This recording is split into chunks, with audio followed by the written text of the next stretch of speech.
Updated October 2, 2017 152,404. A young father of 3 was let off the leash by his partner, and got drunk and high, before a dispute over him kissing another woman led to a fatal on-a-punch attack, Victoria's Supreme Court has heard.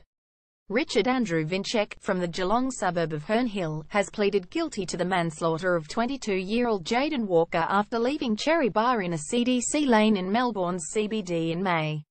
In the hours leading up to the fatal punch, the 26-year-old labourer drank alcohol with friends at a Carlton football match, a pre-sentencing hearing was told.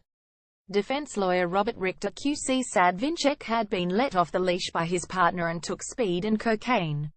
Security camera vision played in court showed Vincek in the street outside the bar kissing another woman, with whom Mr. Walker had previously been in a sexual relationship with.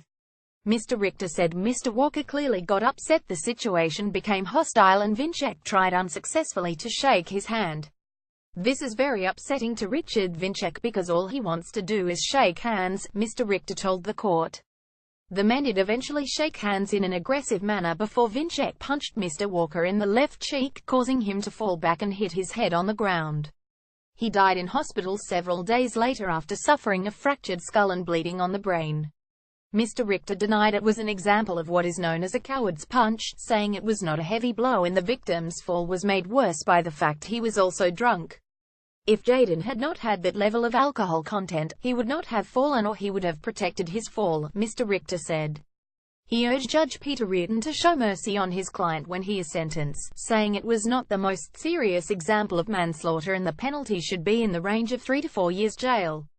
"The only reason he is going to jail is because the notion of general deterrence requires it," Mr. Richter said. "The degree of remorse is extraordinary here. Father cannot accept he lost son to violence." Vincek appeared nervous and agitated throughout the hearing and took deep breaths to calm himself. The court heard Vincek had previous convictions for violent offending and had written an apology letter to the victim's family. Mr. Walker's father John Walker fought back tears as he told how the senseless act of violence had taken the life of his honest and respectful son. "Jaden wanted to save some money to travel and start a small business," Mr. Walker said. "I was looking to a future with my son, but all of this came to an end. I lost my son to an act of violence and I will never accept that." Prosecutor Peter Rose rejected the notion that the offending was at the lower end of the scale and asked that Vincek's bail be revoked. He was taken into custody to be sentenced at a later date. Topics: Courts and trials, law, crime and justice, murder and manslaughter. Melbourne 3000. Vic First posted October 2, 2017 145,550.